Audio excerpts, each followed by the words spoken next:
আফসিন কি করছে? তুমি পড়াশোনা করছো?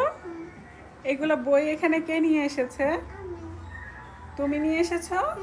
তুমি এভাবে সাজিয়ে রেখেছো নিয়ে এসে? তুমি সাজিয়ে রেখেছো? চেয়ার কে এনেছে? এই চেয়ার তুমি চেয়ার নিয়ে এসেছো ডাইনিং থেকে? তারপর এখানে কি রেখেছো তুমি? ওরে বাবা, কলমদানি রাখছে সে এখানে। টেবিলটা আজকেই নিয়ে এসে সেট করা হয়েছে, নতুন টেবিল। এখনো মুছে পরিষ্কারই করা হয়নি, এই যে ধুলা লেগে আছে। এই যে কি অবস্থা, এগুলো আগে সুন্দর করে পরিষ্কার করতে হবে। তারপর আমি ওর বইগুলা নিয়ে এসে সব কিছু সুন্দরভাবে সাজিয়ে দিতাম। এভাবে রেখেছিলাম যে পরিষ্কার করা হয়নি, কিন্তু ও নিজেই নিজে ওর বই খাতা সব কিছু নিয়ে এসে, এই যে বই এখানে রেখেছে, এখানে খাতা আছে।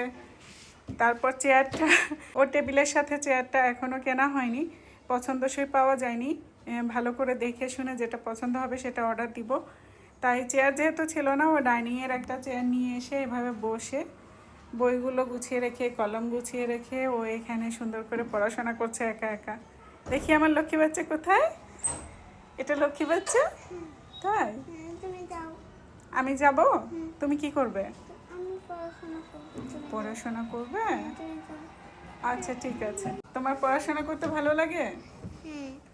এই জন্য তো তোমাকে টেবিল কিনে দিয়েছি, যেন তুমি সুন্দর করে পড়াশোনা করতে পারো, তাই না? আফসিনের রুমে আফসিনের টেবিলটা এভাবে মোটামুটি সেট করা হয়েছে, এখনও ঠিকভাবে রাখা হয়নি। তারপর আপনাদের সাথে শেয়ার করবো ইনশাআল্লাহ।